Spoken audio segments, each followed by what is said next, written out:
जरा सोचिए, सुबह का समय है, अलार्म बज चुका है, आप बिस्तर से उठने की कोशिश करते हैं, लेकिन जैसे ही पैरों को जमीन पर रखते हैं, घुटनों में एक अजीब सी जकड़न महसूस होती है। ऐसा लगता है जैसे रात भर किसी ने जोड़ों को कसकर बांध दिया हो। कुछ कदम चलने के बाद थोड़ी राहत मिलती है, लेकिन मन के अंदर एक सवाल फिर भी रह जाता है। क्या अब उम्र सचमुच मुझ पर भारी पड़ने लगी है? नमस्कार, मैं हूं डॉक्टर अबीहा। आज मैं आपसे एक ऐसी बात करने वाली हूं जिसे लाखों लोग हर दिन महसूस करते हैं, लेकिन अक्सर समझ नहीं पाते। कई लोग सोचते हैं कि घुटनों का दर्द, सीढ़ियां चढ़ते समय, चुभन, कुर्सी से उठते वक्त, परेशानी या सुबह की अकड़न केवल बढ़ती उम्र की निशानी है। लेकिन क्या सच में ऐसा है? हो सकता है आपको यह जानकर हैरानी हो कि कई बार समस्या सिर्फ उम्र नहीं होती। शरीर बहुत पहले से संकेत देना शुरू कर देता है, मगर हम उन संकेतों को अनदेखा करते रहते हैं। और सबसे दिलचस्प बात यह है कि आज मैं जिस साधारण सी खाने की चीज के बारे में बात करने वाली हूँ, वह इतनी आम है कि शायद आपके घर में भी मौजूद हो। लोग उसे देखते हैं, खाते हैं, लेकिन उसकी असली ताकत को समझ नहीं पाते। लेकिन मैं अभी उसका नाम नहीं बताऊंगी, क्योंकि उससे पहले आपको यह समझना जरूरी है कि आखिर हमारे जोड़ों के अंदर ऐसा क्या होता है कि धीरे धीरे चलना मुश्किल लगने लगता है। और यकीन मानिए, जो मैं आगे बताने वाली हूँ, उसे जानने के बाद आप अपनी कुछ रोजमर्रा की आदतों को बिल्कुल अलग नजर से देखेंगे। शायद आपने भी महसूस किया हो कि पहले जिन कामों में कोई परेशानी नहीं होती थी, अब उनमें थोड़ी हिचकिचाहट होने लगी है। पहले आप बिना सोचे सीढ़ियां चढ़ जाते थे, पहले बाजार तक पैदल चले जाते थे, पहले बच्चों या पोते पोतियों के साथ खेलते समय शरीर हल्का महसूस होता था।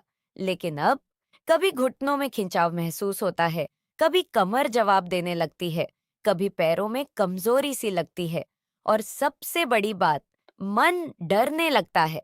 डर दर्द से भी ज्यादा बड़ा हो सकता है, क्योंकि दर्द कुछ देर का होता है, लेकिन ये सोच कि अगर हालत और खराब हो गई तो क्या होगा, इंसान को अंदर से परेशान करने लगती है। कई लोग मुझे बताते हैं कि डॉक्टर अबीहा, दर्द से ज्यादा चिंता इस बात की होती है कि कहीं हम दूसरों पर निर्भर न हो जाएं। यह चिंता बिल्कुल स्वाभाविक है। आखिर कौन चाहेगा कि एक दिन साधारण कामों के लिए भी किसी की मदद लेनी पड़े? लेकिन कहानी यहीं खत्म नहीं होती। असल समस्या वहीं से शुरू होती है, जहां हम सोचते हैं कि सब कुछ सामान्य है। देखिए, हमारे जोड़ों को केवल हड्डियां नहीं चलाती। घुटने सिर्फ दो हड्डियों का जोड़ नहीं है। उनके बीच एक सुरक्षा परत होती है, एक नरम सहारा होता है, एक प्राकृतिक चिकनाहट होती है जो हर हरकत को आसान बनाती है। जब यह संतुलन बना रहता है, तो हम आराम से चलते हैं। लेकिन जैसे जैसे शरीर को जरूरी पोषण कम मिलने लगता है, ये संतुलन धीरे धीरे बिगड़ना शुरू हो जाता है। और समस्या यह है कि यह बदलाव अचानक नहीं होता। यह महीनों और कई बार वर्षों तक चुपचाप चलता रहता है। शरीर पहले संकेत देता है, फिर चेतावनी देता है, फिर परेशानी बढ़ने लगती है। लेकिन हम अक्सर तब ध्यान देते हैं जब दर्द काफी बढ़ चुका होता है। अब यहाँ एक बहुत बड़ी गलती होती है। लोग सोचते हैं कि सिर्फ कैल्शियम ही सब कुछ है। दूध पी लिया, कैल्शियम की गोली ले ली, बस काम पूरा। लेकिन शरीर इतना आसान नहीं है। अगर ऐसा होता तो फिर इतने लोग कैल्शियम लेने के बाद भी घुटनों की शिकायत क्यों करते? यही वह सवाल है जिसका जवाब बहुत कम लोगों को पता होता है। और यही कारण है कि कुछ लोग हर तरह की दवा और सप्लीमेंट लेने के बाद भी खास फर्क महसूस नहीं कर पाते। अभी सबसे जरूरी बात बाकी है, क्योंकि मैं आपको उन 5 आदतों के बारे में बताने वाली हूँ जो चुपचाप आपके जोड़ों की ताकत को कम कर सकती हैं। पहली आदत इतनी आम है कि शायद आप भी रोज करते हो। जरा अपने दिन के खाने के बारे में सोचिए। सुबह चाय और बिस्कुट, दोपहर में रोटी या चावल, शाम को फिर कुछ हल्का नाश्ता। लेकिन इन सब के बीच शरीर को वह सामग्री कितनी मिल रही है जिसकी उसे मरम्मत के लिए जरूरत है? यहीं पर बहुत लोग पीछे रह जाते हैं। हम पेट तो भर लेते हैं, लेकिन शरीर को निर्माण सामग्री नहीं दे पाते। और जब शरीर के पास मरम्मत का सामान कम पड़ने लगता है, तो असर सबसे पहले उन हिस्सों पर दिखाई देता है जो रोज सबसे ज्यादा काम करते हैं, जैसे घुटने, जैसे कमर, जैसे टखने। लेकिन यह सिर्फ शुरुआत है। दूसरी गलती उससे भी ज्यादा आम है, धूप से दूरी। आजकल बहुत से लोग घर के अंदर ज्यादा समय बिताते हैं। सुबह निकलना कम, धूप में बैठना कम, और धीरे धीरे शरीर उस मदद से वंचित होने लगता है जिसकी उसे बेहद जरूरत होती है। मजेदार बात यह है कि कई बार लोग अच्छा खाना भी खाते हैं, फिर भी कमजोरी महसूस करते हैं। क्यों? उसका कारण मैं थोड़ी देर में बताऊंगी, क्योंकि पहले तीसरी गलती को समझना जरूरी है। और यह गलती आधुनिक जीवन का हिस्सा बन चुकी है। कम चलना, ज्यादा बैठना, घंटों कुर्सी पर बैठे रहना, टीवी देखना, मोबाइल देखना, और फिर यह शिकायत करना कि शरीर पहले जैसा साथ नहीं देता। गौर कीजिए, शरीर को चलने के लिए बनाया गया है। जब हम कम चलते हैं तो केवल मांसपेशियां ही कमजोर नहीं होती, जोड़ भी धीरे धीरे सुस्त पड़ने लगते हैं। और फिर वही होता है जो लाखों लोग महसूस करते हैं, सुबह की अकड़न, चलते समय खिंचाव, सीढ़ियों पर दर्द। लेकिन असली बात अभी बाकी है, क्योंकि चौथी और पांचवी गलती इतनी साधारण है कि अधिकांश लोग उन्हें गलती मानते ही नहीं। और हो सकता है कि इस समय आप भी उनमें से एक कर रहे हो। मैं बात कर रही हूँ पानी की। जी हाँ, साधारण पानी की। कई लोग दिन भर चाय पी लेते हैं, कई लोग कॉफी पी लेते हैं, लेकिन पर्याप्त पानी नहीं पीते। धीरे धीरे शरीर के कई हिस्सों पर इसका असर दिखने लगता है और जोड़ों में जकड़न की शिकायत भी बढ़ सकती है। अब पांचवी गलती, यही वह जगह है जहां हमारी आज की कहानी का असली मोड़ शुरू होता है, शाम का नाश्ता। क्योंकि शाम के समय जो चीज हम बार बार खाते हैं, वही धीरे धीरे हमारे शरीर पर सबसे ज्यादा असर डालती है। और यहीं पर अधिकांश लोग एक ऐसा चुनाव कर लेते हैं जो स्वाद तो देता है, लेकिन शरीर को ज्यादा मदद नहीं देता।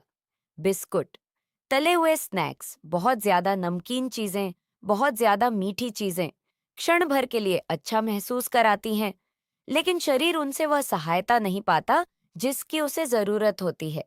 अब सवाल उठता है, अगर ये सब सही विकल्प नहीं है, तो फिर वह कौन सी साधारण चीज है जिसे बहुत से लोग नजरअंदाज कर देते हैं, जबकि वही जोड़ों और हड्डियों को सहारा देने वाली आदत का हिस्सा बन सकती है? यही वह बात है जिसका इंतजार शायद आप भी कर रहे हैं। और उससे भी ज्यादा महत्वपूर्ण बात यह है कि सिर्फ उस चीज का नाम जान लेना काफी नहीं होगा। उसे कब लेना है, कितनी मात्रा में लेना है, और किन लोगों को सावधानी बरतनी चाहिए, यह सब मैं आगे बताने वाली हूँ। क्योंकि कई बार सही चीज भी गलत तरीके से लेने पर पूरा लाभ नहीं दे पाती। और जिस साधारण नाश्ते की बात हम करने वाले हैं, उसके पीछे की कहानी शायद आपकी सोच से कहीं ज्यादा दिलचस्प है। क्योंकि जब मैंने अपने कई मरीजों की आदतों को ध्यान से देखा, तो एक दिलचस्प बात सामने आई। कुछ लोग महंगे सप्लीमेंट ले रहे थे, कुछ लोग तरह तरह के घरेलू नुस्खे आजमा रहे थे, कुछ लोग हर नई सलाह को तुरंत अपनाने की कोशिश कर रहे थे, लेकिन फिर भी उन्हें वह राहत महसूस नहीं हो रही थी जिसकी उन्हें उम्मीद थी। और दूसरी तरफ कुछ ऐसे लोग थे जिन्होंने केवल अपनी कुछ छोटी छोटी आदतों में बदलाव किया। उन्होंने खाने का संतुलन सुधारा, थोड़ी नियमित सैर शुरू की, धूप से दोस्ती की, और एक साधारण सा पौष्टिक नाश्ता अपनी दिनचर्या का हिस्सा बनाया। धीरे धीरे उन्हें फर्क महसूस होने लगा। यहीं पर आता है आज की कहानी का वह हिस्सा जिसका इंतजार आप कर रहे थे। वह साधारण नाश्ता है मखाना। हो सकता है आपने सोचा हो कि डॉक्टर अबीहा इतनी देर से जिस चीज की बात कर रही हैं, वह कोई बहुत दुर्लभ या महंगी चीज होगी, लेकिन नहीं। कई बार शरीर को सबसे ज्यादा मदद उन्हीं चीजों से मिलती है जो हमारे आसपास आसानी से उपलब्ध होती हैं।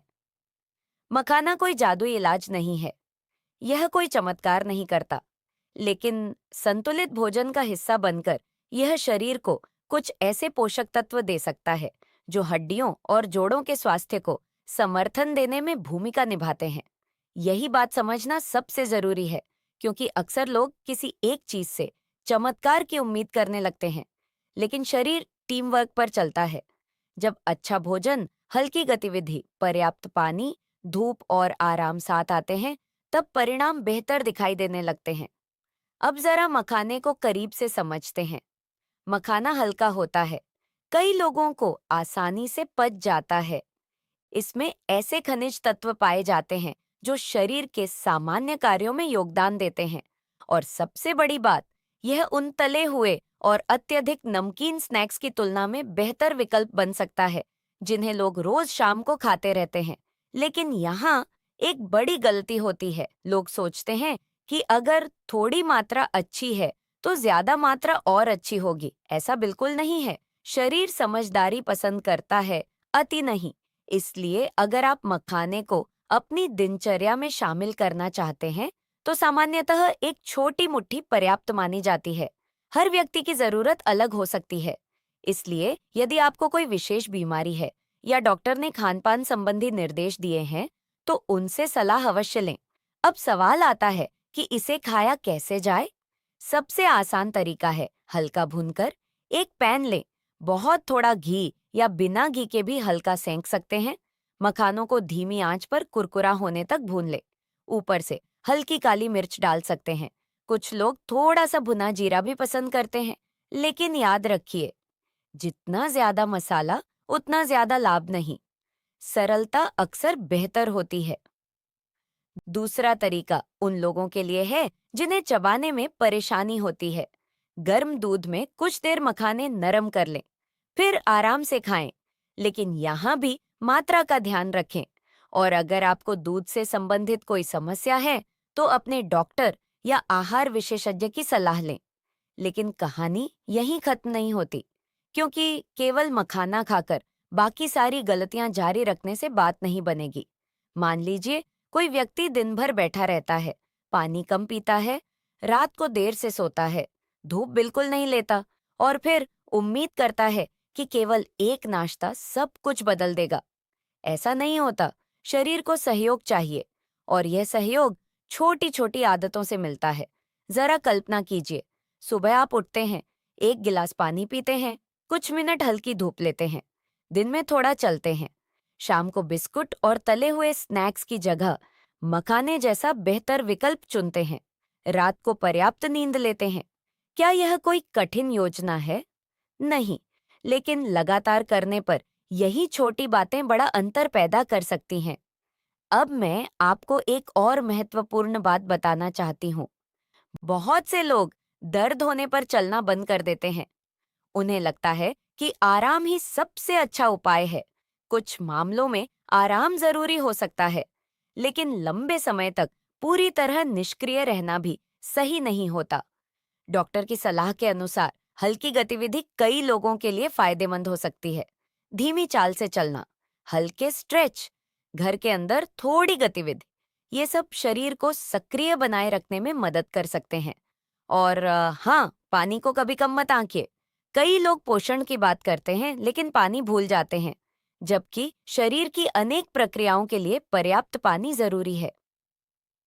अब एक बहुत महत्वपूर्ण सावधानी, अगर आपके जोड़ों में अचानक बहुत ज्यादा सूजन आ जाए, जोड़ लाल और गर्म महसूस हो, तेज दर्द हो, बुखार हो या चलना मुश्किल हो जाए, तो केवल घरेलू उपायों पर निर्भर मत रहिए। ऐसी स्थिति में डॉक्टर से तुरंत सलाह लेना जरूरी है, क्योंकि कुछ समस्याएं ऐसी होती हैं जिन्हें चिकित्सकीय जांच की आवश्यकता होती है। अब मैं आपसे एक व्यक्तिगत बात कहना चाहती हूँ।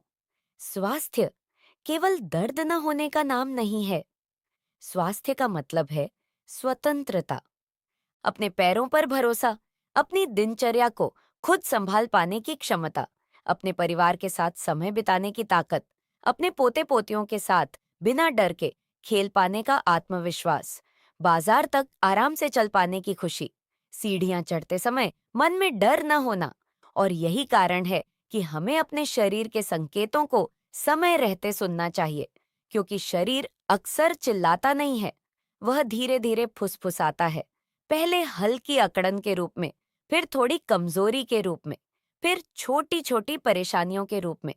सवाल यह है कि क्या हम उन संकेतों को सुनते हैं या तब तक इंतजार करते हैं जब तक समस्या बड़ी न हो जाए। आज मैं चाहती हूँ कि आप अपने लिए एक छोटा सा वादा करें। कोई बड़ा बदलाव नहीं, बस एक छोटा कदम।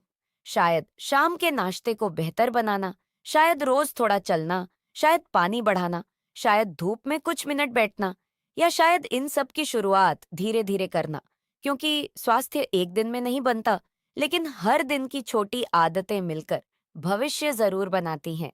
और याद रखिए, उम्र बढ़ना स्वाभाविक है, लेकिन अपनी क्षमता, आत्मविश्वास और सक्रियता को जितना संभव हो सुरक्षित रखना भी उतना ही महत्वपूर्ण है। आपका शरीर वर्षों से आपका साथ दे रहा है। अब आपकी बारी है उसका साथ देने की। अगर आपको आज की यह जानकारी उपयोगी लगी हो, तो इस वीडियो को लाइक जरूर कीजिए। इसे उस व्यक्ति के साथ साझा कीजिए जो घुटनों, जोड़ों या हड्डियों की परेशानी से जूझ रहा है। और कमेंट में मुझे जरूर बताइए, आज से आप कौन सी एक नई आदत शुरू करने वाले हैं। मैं हूं डॉक्टर अबीहा, आपके अच्छे स्वास्थ्य, आत्मविश्वास और सक्रिय जीवन की कामना करती हूँ। अपना ख्याल रखिए, डॉक्टर की सलाह का सम्मान कीजिए और अपने शरीर के संकेतों को कभी अनदेखा मत कीजिए।